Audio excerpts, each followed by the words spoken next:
Welcome back to another edition of Talking Ball. It's Jack, and today we've got some breaking news. Isaiah Evans is officially returning to the Duke Blue Devils for next season. A big announcement for the Blue Devils is there's been a lot of uncertainty about what Evans' future look like. And I think Evans is really poised for a big sophomore season. Now that it's official, he's coming back. He averaged just under 7 points a game, but we all know what he's capable of. What he did against Auburn, what he did in the ACC tournament against Georgia Tech. He had several games of multiple threes, what he did against Virginia. And he got better as the year went on, both defensively as well as his ability to score off the dribble. And he would make a few layups every now and then, as opposed to in the beginning of the season when almost 90% of his shots were threes. It probably moved down to 80%, by the end of the year. Now, Evans coming back, big get. I think there are some lofty expectations from myself included for Isaiah Evans in year two for the Blue Devils. I think as of right now, and as of right now is a big caveat because there are potential transfer portal players coming into the Duke program that we are not certain of as of this moment. But as of now, recording this 6:45, April 22nd on a Tuesday, I think Isaiah Evans is poised to be the second leading scorer behind Cameron Boozer on the Blue Devils for the 2025-26 season. And I think we'll see some more versatility in the way he scores. And I just think he'll get those consistent minutes that he wasn't afforded based off the talent on the roster this past season. And I think he could have played a little bit more anyways. Now, other news for Duke. Darren Harris is also coming back for next season. I expect him to be a part of the rotation next year after being just outside the rotation, and rightfully so, with the amount of talent at his position last season. Harris, similar to Evans, another phenomenal three-point shooter. I think with both of those guys getting more playing time, they'll be able to make up for the three-point shooting losses of Con Knipple and Tyrese Proctor.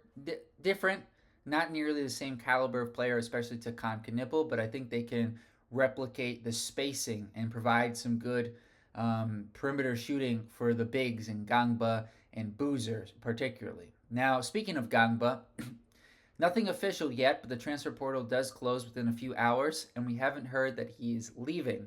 So I'm going to say, again, as of right now, that Patrick Ngongba is returning. And if you've enjoyed this so far, please like this video. It really helps the channel.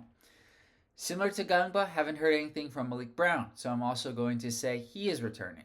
And lastly, Cameron Sheffield, who I think is going to return to Duke next season, which means Duke will have, let's see here, six guys returning from last year's team.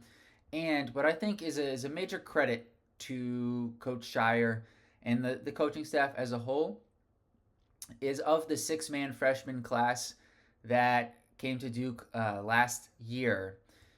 Three guys are officially coming back in Harris, Evans, and Ngongba. Well, I guess two guys, and I think Ngongba is going to come back.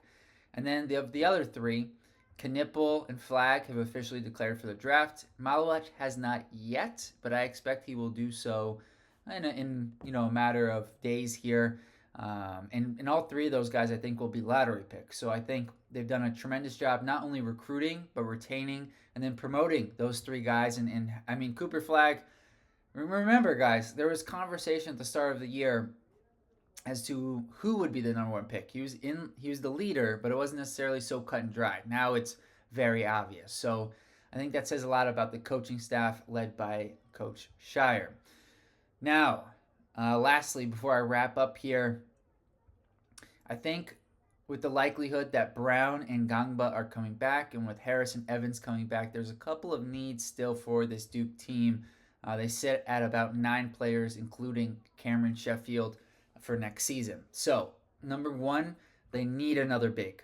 They just have to get another big. It's not necessarily, it doesn't have to be, honestly, I don't think it should be a starting caliber big. They just need another body who can give them 5 to 10 minutes here and there at that position. Reason being, Ngongba didn't play a ton of minutes. There was moments where he had foul trouble, right? Maliq Brown, really good player, had a number of injuries last season, the shoulder, and then he had a lower extremity injury before that. I think it was an ankle injury. So you need depth at that spot. I also think it would be beneficial for Brown for his NBA career and for Duke. I think it could be a true win-win if he plays more time at the power forward spot. And that will only happen if Maliq's three-pointer comes around and he just has more confidence with the shot. And I think there's possibility for that to happen. I also think with Cameron Boozer, you can play those two together, and Boozer can guard the center because he's bulkier, and that will enable Brown to play off the ball. So I think another big is a necessity. I think I've been hammering this point home, but they need another wing. And I'm saying specifically someone at least 6'6", but ideally 6'8" to 6'9". They only have two forwards on the roster who are in that range. You're talking about Cameron Boozer and Nicholas Kamenia. So I think they need another guy in that archetype.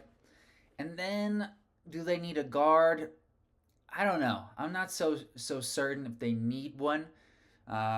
Wouldn't hurt, but I think they'll be just fine if their only point guards are Caleb Foster and Caden Boozer. So that's where I think the Duke roster is at right now. In a few days, I anticipate the transfer portal to go crazy, just with final guys getting in. And then for those of you, just one last point, there are a number of guys who enter the portal who have exhausted their eligibility. There's apparently an NCAA ruling that's pending that could allow players a fifth year of eligibility. So those guys are just waiting for the opportunity. So if you're seeing names like Ian Shefflin, for example, from Clemson, or he's just giving himself the opportunity. Don't think it's going to happen, but just in case, there could be a number of players that are suddenly available a few months from now. So keep that in mind. Until next time, guys, peace.